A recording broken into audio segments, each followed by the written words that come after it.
এই ছেলে, রমনা পার্ক তোমার বাড়ির পাশে, তুমিও সেখানে যাও। ঢাকা বিশ্ববিদ্যালয় তোমার বাড়ির পাশে, তুমি সেখানে যাও। আর ওই কোথায় জিয়াউর রহমান সাহেব মারা গেলেন, হাড়হাড্ডি নিয়ে এসে সংসদ ভবনে পুঁতে দেওয়া হলো। শোনো, গোটা মাঠ হলো জেনার কারখানা। এই রাস্তা দিয়ে মিনিটে লক্ষ মানুষ হাঁটে। ওসি যান, দারোগা যান, চেয়ারম্যান যান, এমপি যান, মন্ত্রী যান, ডিসি যান, এডিসি যান, মিনিটে লক্ষ মানুষ যায়। দেখো তুমি এই রাস্তার উপরে যুবক যুবতীকে চেপে ধরে আছে, যুবক যুবতী রুরু রানের উপরে মাথা দিয়ে ঘুমিয়ে আছে। কেউ কিছু বলে না, বলা নাকি যায় না। কেউ কিছু বলে না, বলা নাকি যায় না, বলা নাকি অপরাধ। এই দেশে নাকি কেউ মানুষ নেই, সবাই নাকি পশু। পশু যদি না হয় তাহলে বলে না কেন? জবাব কে দেবে? কাপুরুষ। জবাব তোমাকেই দিতে হবে। কেউ কেন কিছু বলে না।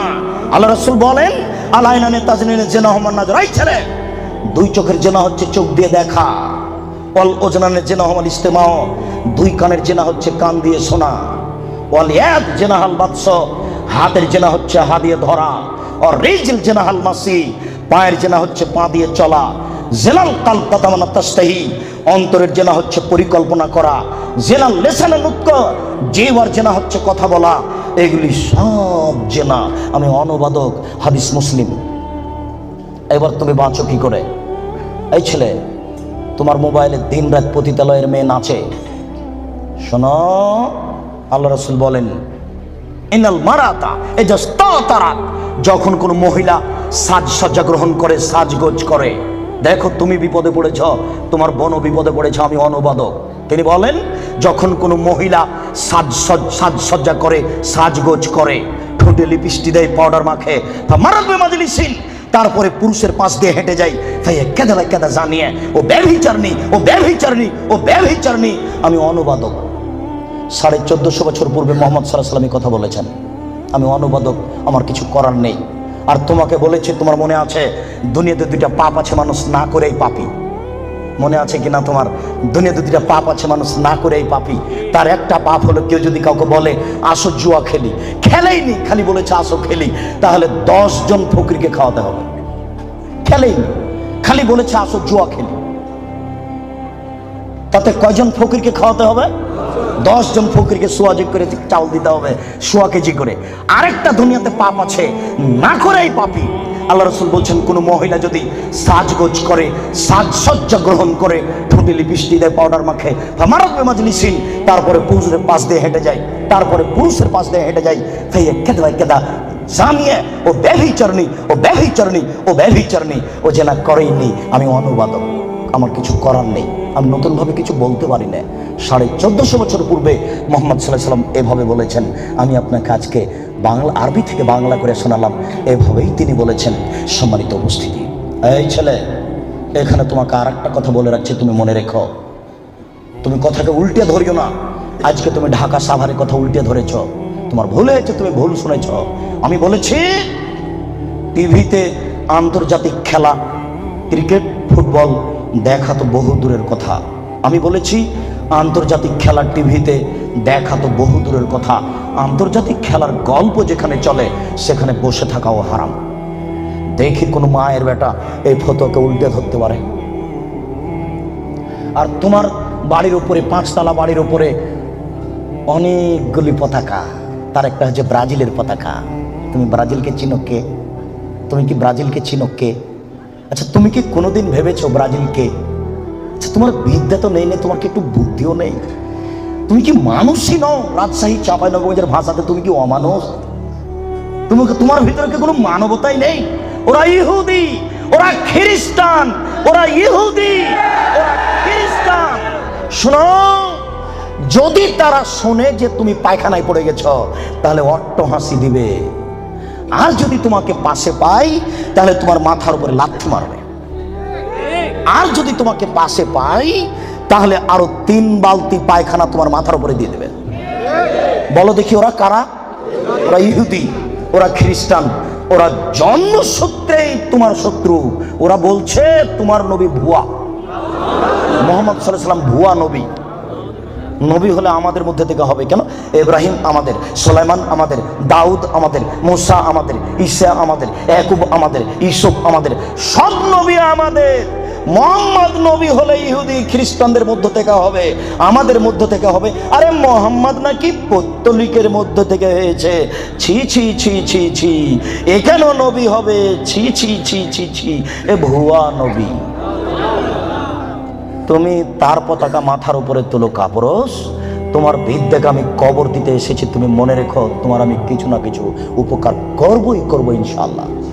শুনুন, দুনিয়াতে দুটি পাপ আছে, মানুষ না করে পাপী। ফুটবল, ক্রিকেট, র্যাকেট খেলা যায় ওই সময়তে যখন টাকার হারজিত থাকবে না, শরীর চর্চা থাকবে, তখন যায়। ফুটবল, ক্রিকেট, র্যাকেট, ভলিবল এগুলো খেলা যাবে ওই সময়তে যখন টাকার হারজিত থাকবে না, শরীর চর্চা হবে।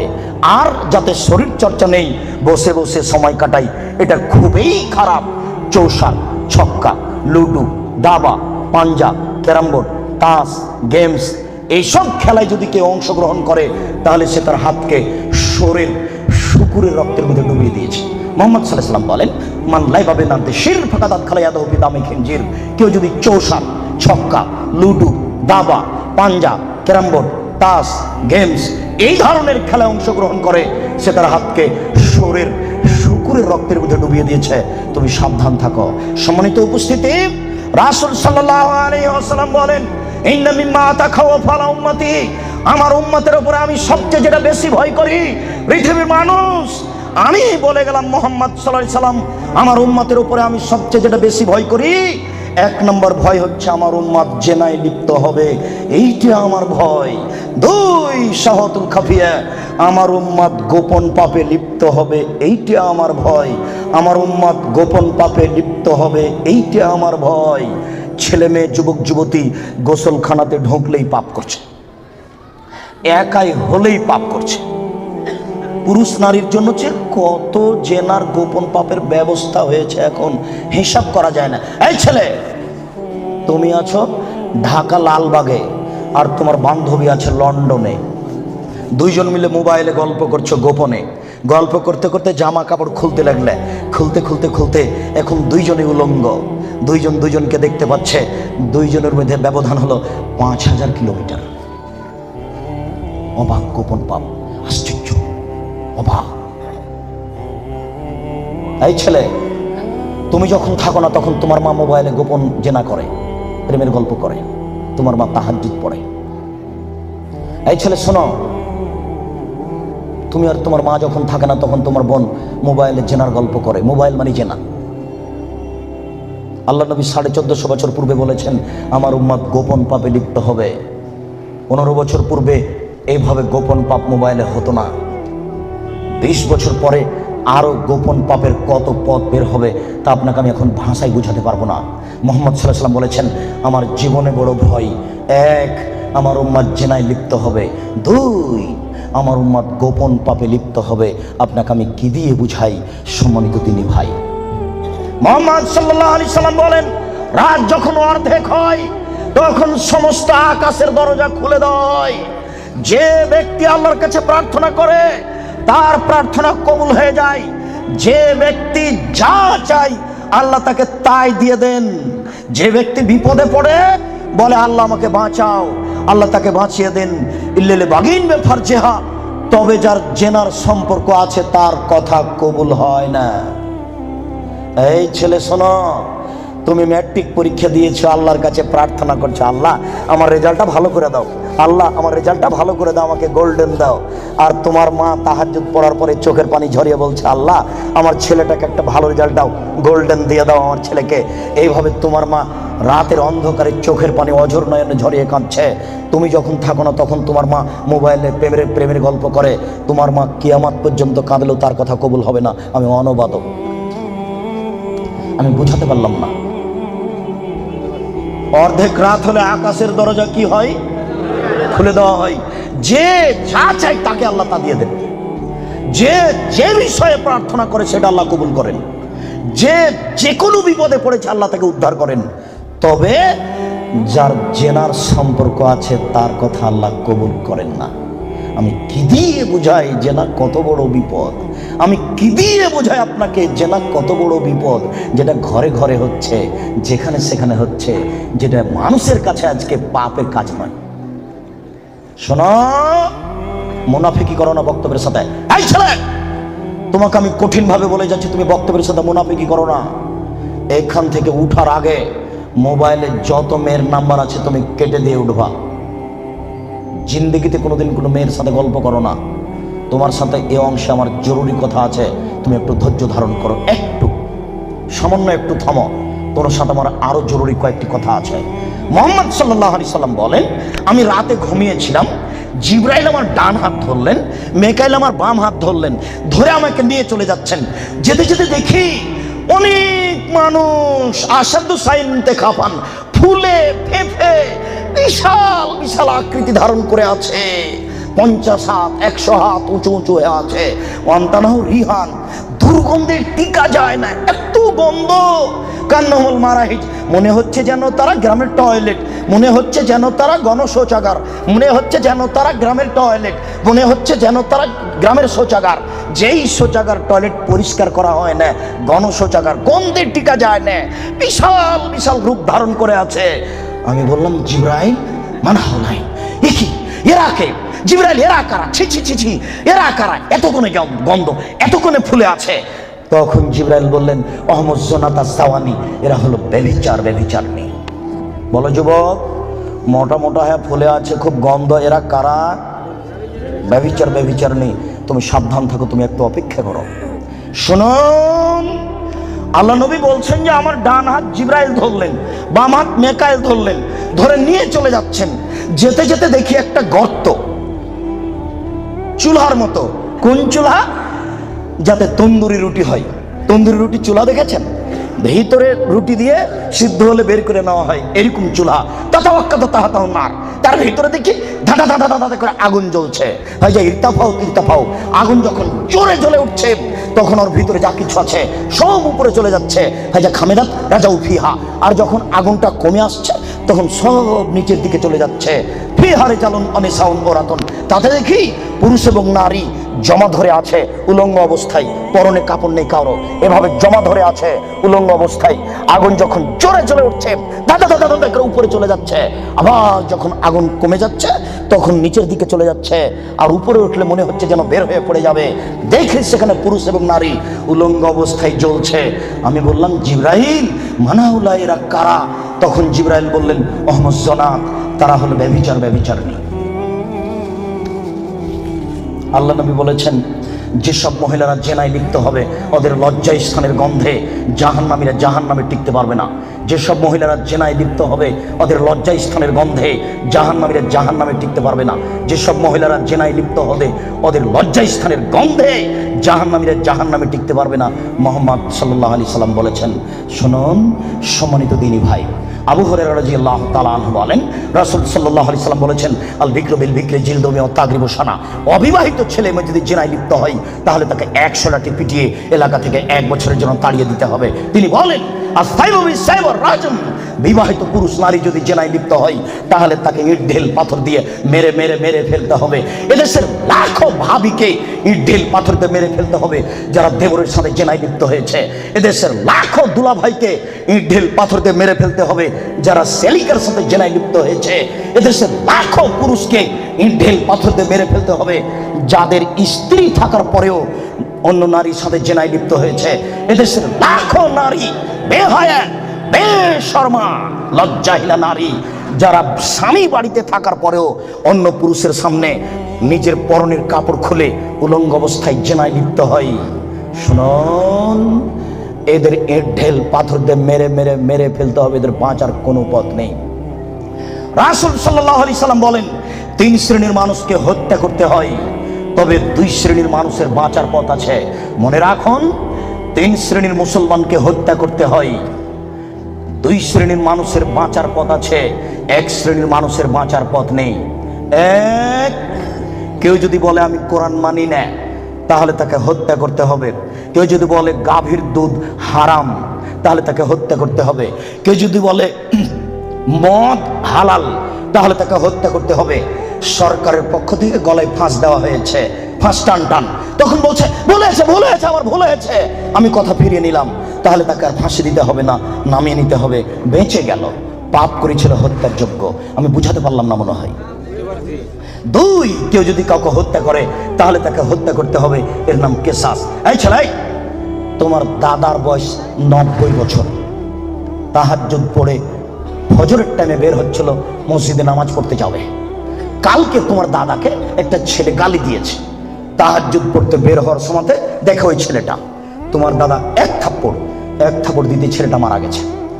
এখন তোমার দাদাকে কেসাস স্বরূপ ফাঁসি দিতে হবে সরকারের পক্ষ থেকে, তবে তোমার দাদার বাঁচার পথ আছে।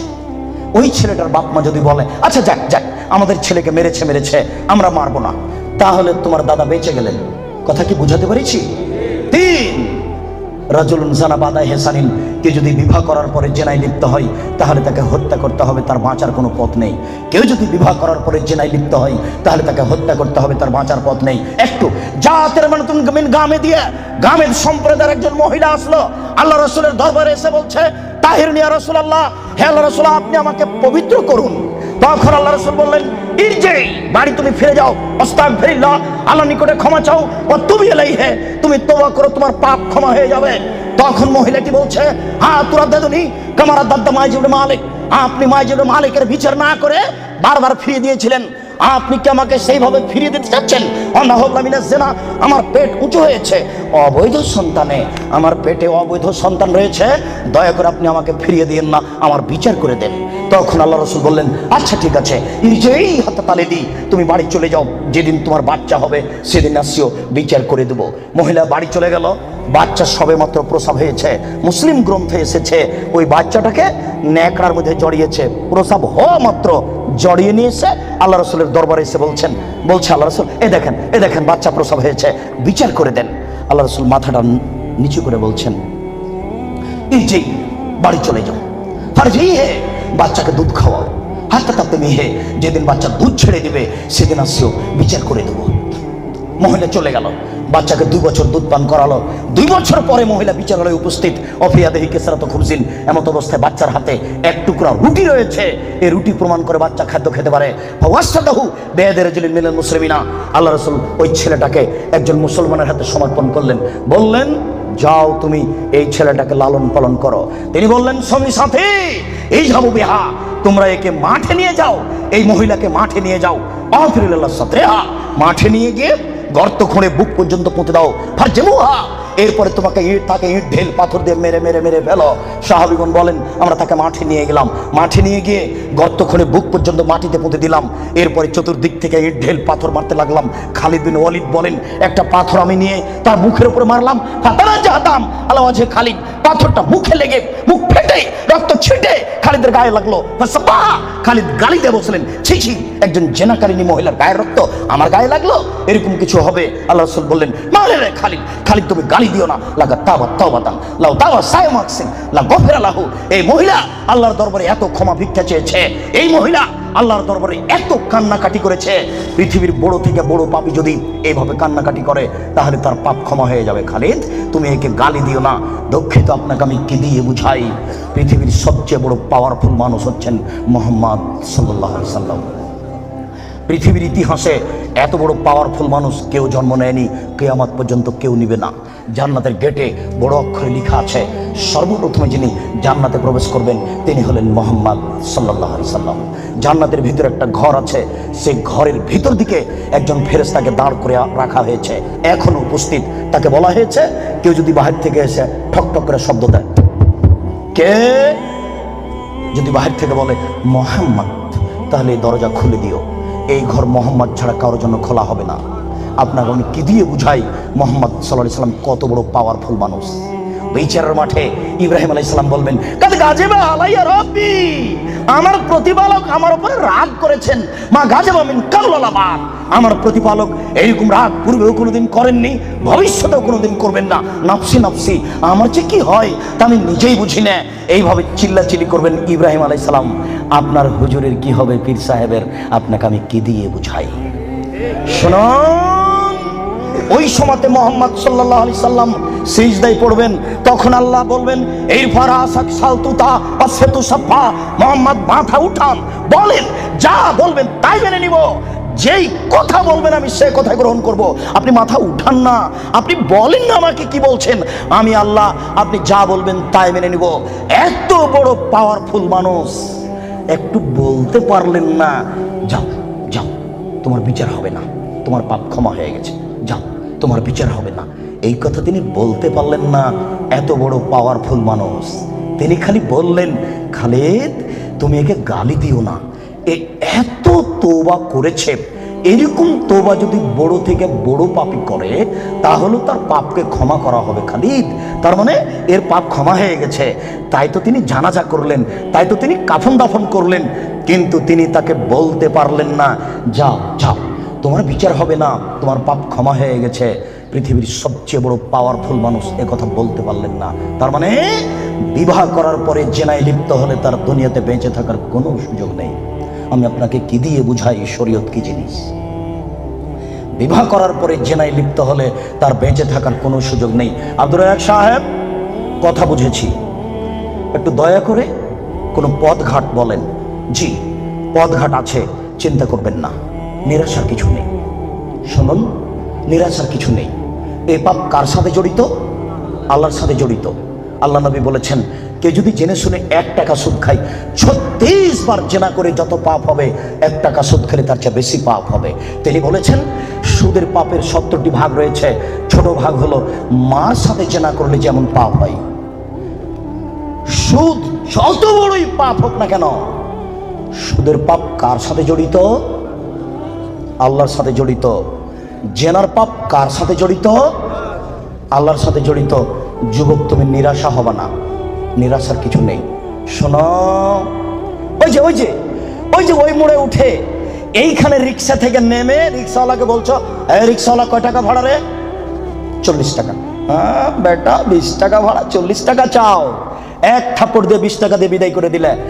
এখন এই পাপ তওবা করে ক্ষমা হবে না, মরা পর্যন্ত কাঁদলেও হবে না। এটা খুবই জটিল।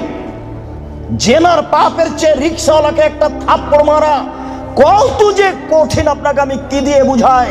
এই ছেলে, তোমার বাপ দলীয় দাপটে জমি দখল করেছে, দিন রাত যদি তোমার বাপ তাহাজ্জুদ পড়ে হবে না। শফিকুল ইসলাম জাগরণী বলেছেন লাভ হবে না কবর পাকা করে দিয়েছেন, বাপের কবর যদি স্বর্ণ দিয়ে বানান করে লাভ হবে না। নজরুল ইসলাম বলেছেন মসজিদের পাশে কবর দিও ভাই। মসজিদের পাশে কেন, আপনার বাপের কবর যদি কাবা ঘরের নিচে ঢুকিয়ে দেন 1 পয়সা লাভ হবে না।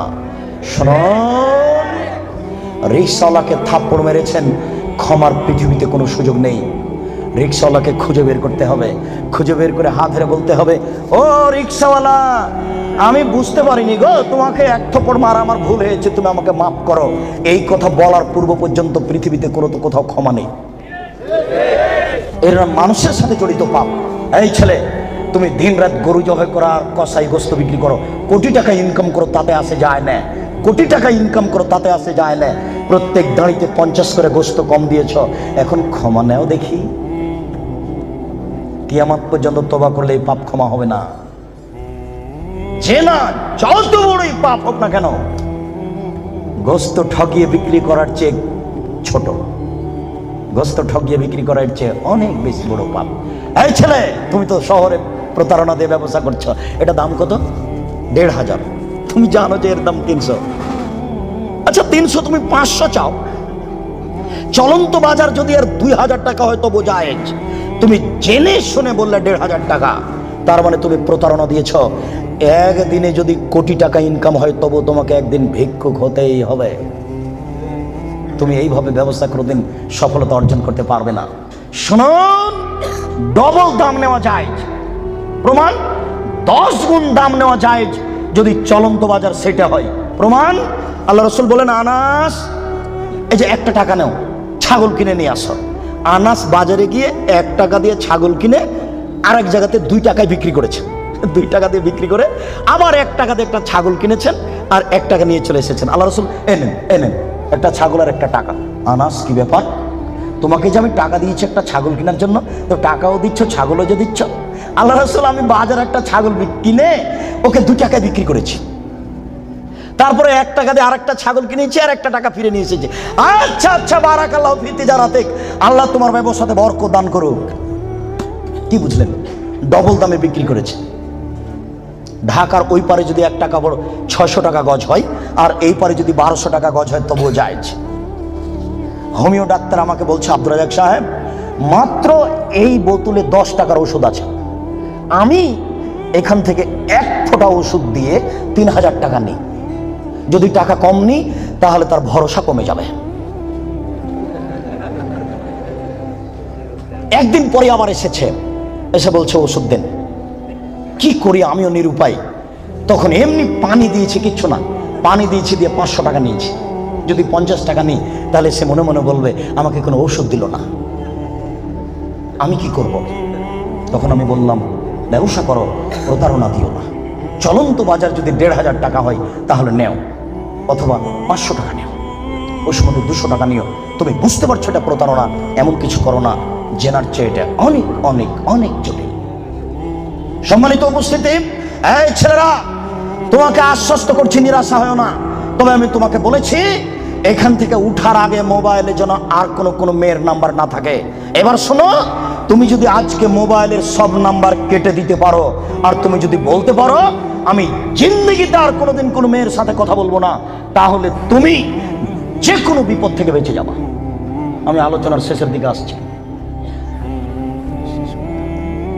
সম্মানিত উপস্থিতি, জি, আপনারা ধৈর্য ধারণ করুন। 2জন ইসলাম গ্রহণের অপেক্ষায় আছে, আমাদের হাত রেখে ইসলাম গ্রহণ করুন। আমরা তাড়াতাড়ি শেষের দিকে চলে এসেছি। একবারে 1 পায়ে দাঁড়িয়ে থাকেন, যে কোনো বিপদ থেকে বেঁচে যাবেন এই পথ বন্ধ করতে পারলে। প্রমাণ, 3 জন লোক রাস্তায় হাঁটছিল, বৃষ্টি আসলো, পাহাড়ের গর্তে ঢুকলো, একটা বড় পাহাড়, বড় পাথর মুখের উপরে আসলো, আর তারা বের হতে পারবে না। একজন বলল, আল্লাহ, আমার বাপ মাকে ভালোবাসি, পাথরটা সরিয়ে দাও। আল্লাহ বললেন, আচ্ছা ঠিক আছে, একটু দিলাম। একজন বলল, আল্লাহ, আমি একটা লোককে কাজে নিয়েছিলাম, অর্ধেক দিন কাজ করার পরে চলে যাবে। আমি বললাম, টাকা নেও। বলছে, না, নিব না। কদিন পরে এসে বলছে, টাকা দেন। আমি বললাম, গরু ছাগল নিয়ে যাও। আমাকে বলছে, মজাক করবেন না, একদিনের টাকা দেন। আর আমি বললাম, মজাক করিনি, তুমি গরু ছাগল নিয়ে যাও না। সব নিয়ে চলে গেল। আমি যদি তোমাকে সন্তুষ্ট করার জন্য এই কাজ করে থাকি, পাথরটা সরিয়ে দাও। আল্লাহ বললেন, আচ্ছা ঠিক আছে, আমি সরিয়ে দিলাম। 3 জনের 3য় জন বলছে, আল্লাহর নবী, আমার একজন চাচাতো বোন ছিল, আমি তাকে জীবন বাজি রেখে ভালোবাসতাম, আমি তার সাথে জেনা করতে চাইলাম, ফাবাদ, সে নাকচ করে দিল। আমাকে বলল, এই, তুই যদি 100টা স্বর্ণের টাকা আমাকে দিতে পারিস, আমি রাজি। আমার ভেবেছিল আমি গরিব মানুষ, 100 টাকা সংগ্রহ করতে পারবো না। হাড় ভাঙা পরিশ্রম করে 100 টাকা নিয়ে উপস্থিত আমার বোনের হাতে দিলাম। জালাস্তু বাইনা রিজলাইহা, আমি তার 2 পায়ের মাঝে বসলাম, আমি জেনা করব।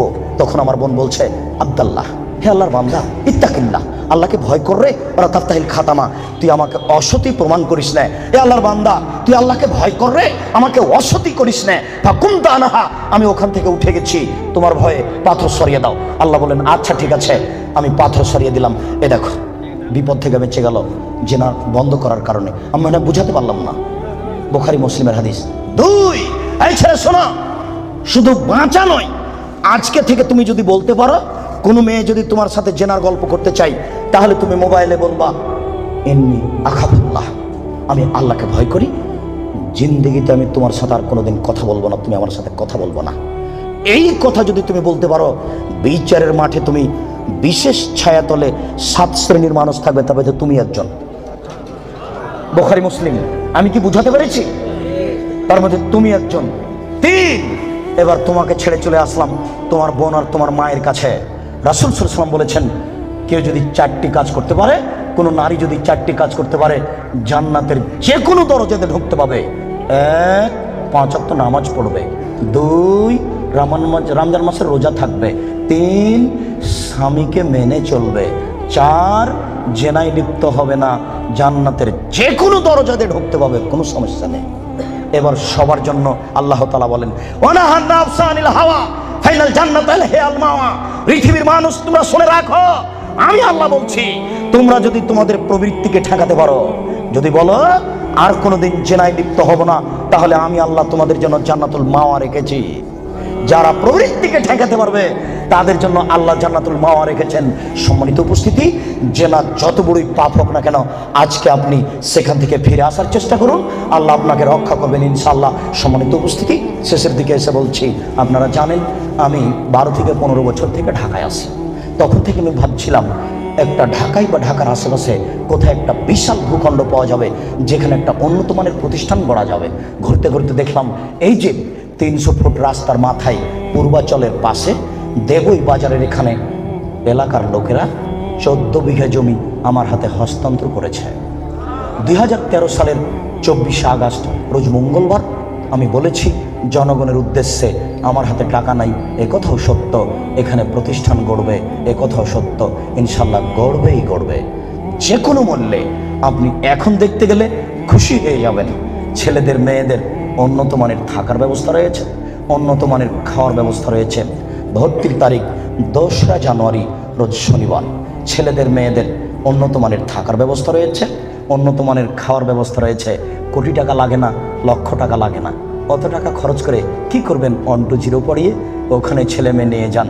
আপনি প্রতিষ্ঠানকে মূল্যায়ন করুন। মর্মে আমার প্রথম কথা, একটু আল্লাহকে বলবেন, আল্লাহ আব্দুর রাজাক সাহেব যে পদক্ষেপ নিয়েছে এটা তুমি কবুল করো আল্লাহ। এরপর আমাকে পরামর্শ দিবেন, আমি আপনার পরামর্শ মূল্যায়ন করব। আমি চাচ্ছি এখানে ছেলেরা বাংলা, ইংরেজি, আরবি উন্নত মানের শিক্ষা অর্জন করে অন্যায়ের বিরুদ্ধে লড়বে, মুখে কলমে মিডিয়েই ইনশাল্লাহ তারা লড়বেই লড়বে। সময়ের ব্যবধান। এরপরে আপনাকে যেটা বলেছি, আল্লাহর নবীর চলেনি টাকা ছাড়া, আমার চলবে টাকা ছাড়া, এই কথা আমি মনে করি না। যার যতটুকু সম্ভব এখানে ব্যয়বহুল খরচের প্রতিষ্ঠান নির্মাণ কাজ চলছে। ছেলেদের মেয়েদের পৃথক পৃথক আবাসিক ব্যবস্থা, মসজিদের পরিকল্পনা এবং শিক্ষক আবাস সব মিলেই অনেক বড় কাজ চলছে। আমি বিশ্বাস করি পতিতালয়ের মহিলা যদি কুকুরকে পানি পান করে জান্নাত যেতে পারে, আপনি যদি এখানে টাকা দিয়ে অংশগ্রহণ করেন আপনি জান্নাত পাবেন ইনশাআল্লাহ, এতে আমি বিশ্বাসী। এই প্রতিষ্ঠানকে মূল্যায়ন করুন। শেষের কথাটি, আমরা চিরদিন থাকবো না, এই কথাই ঠিক। আমার কাছে বিদ্যা নেই, এরপরেও ভাঙাচোরা বিদ্যা দিয়ে এই বই পুস্তকগুলি লেখার চেষ্টা করি। কে বড় ক্ষতিগ্রস্ত, কে বড় লাভবান, আদর্শ পরিবার, আদর্শ নারী, অনেক বই আছে। আর দোয়ার আলোচনা আছে, বিস্তারিত দোয়া কোথায় কি পড়তে হবে, সব বইগুলি স্টেজ থেকে সংগ্রহ করবেন। সকল দিনই ভাই বোনকে বইগুলি স্টেজ থেকে সংগ্রহ করার অনুরোধ রেখে আল্লাহকে বলছি, আল্লাহ আমাদের যারা মারা গেছে তুমি তাদের কবরের শাস্তি মাফ করো। আমরা যারা অসুস্থ তুমি তাদের আরোগ্য দান করো। আমরা যারা বেঁচে আছি তুমি তাদেরকে তোমার রাসূলের পদ্ধতি অনুযায়ী চলার তৌফিক দান করো।